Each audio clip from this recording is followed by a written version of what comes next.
Hi, listeners. Welcome to our podcast, The 8-Bit Talk. I'm Looth. This is our second episode.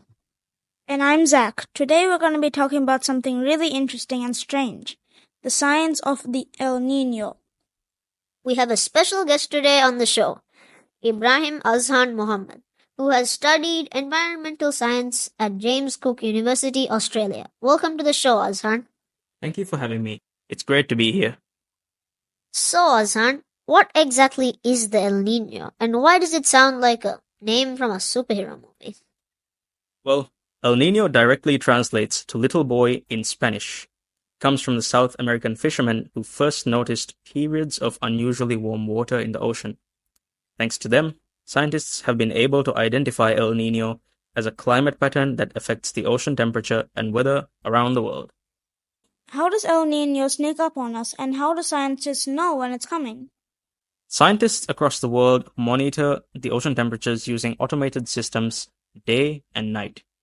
They identify an El Niño event when the recorded ocean temperatures are above average for long periods of time in the Pacific Ocean. Scientists can predict how strong an El Niño event is by observing other climate patterns, such as the wind and rainfall patterns. If the El Niño makes it rain more, does that mean we can have more water balloon fights, or is too much rain not a good thing? Water balloon fights are always fun, but too much rain can mean trouble. It causes flooding that may damage homes, schools, hospitals, and other businesses. Also, in a country like Maldives, where our islands are very close to the sea level, it can cause severe erosion. But there are a number of other climate patterns happening all at once, so El Niño doesn't always mean that it will be rainy. In Maldives, it can also make our dry season drier than usual and cause droughts, which are just as bad. What's the deal with the El Niño making the sea warmer? How does it affect the sea creatures? It has to do with the winds blowing towards the equator, called trade winds. These winds become weaker and the sea surface doesn't cool off as much as it normally does. This warm water then prevents the nutrient-rich cold water from rising to the surface. What then happens is the fish and corals, who rely on the balance of the nutrients and cooler water, can no longer survive. During the El Niño, will it get so hot that ice cream melts faster?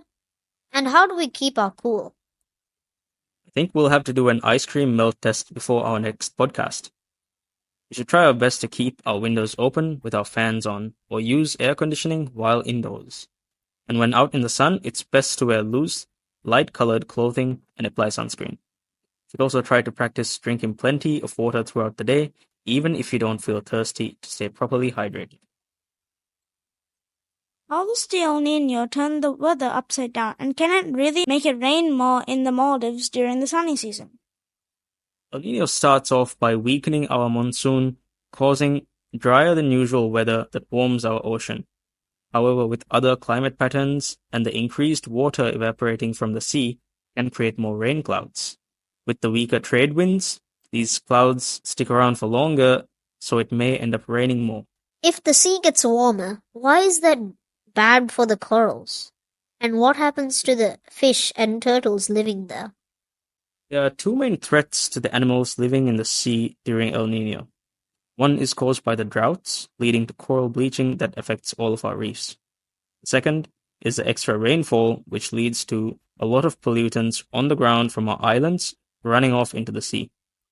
Pollutants can carry plastic and all sorts of nasty chemicals that hurt our environment. Why did the El Niño make it super important to wear extra sunscreen?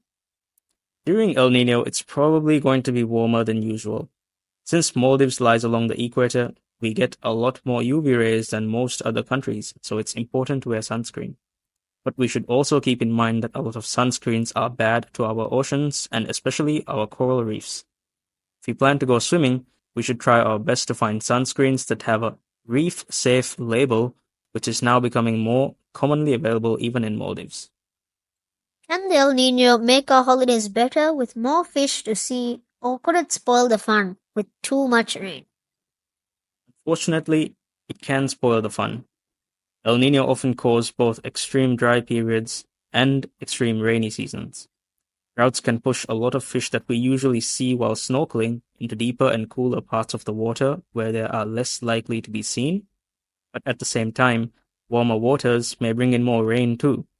This may flood our islands and give us trouble getting from one place to another. That's all for today's episode. Thanks, Azhan, for sharing your knowledge with us. It was my pleasure being here. And thank you, listeners, for tuning in. Join us next time on the 8-Bit Talk for more fascinating topics. Stay curious.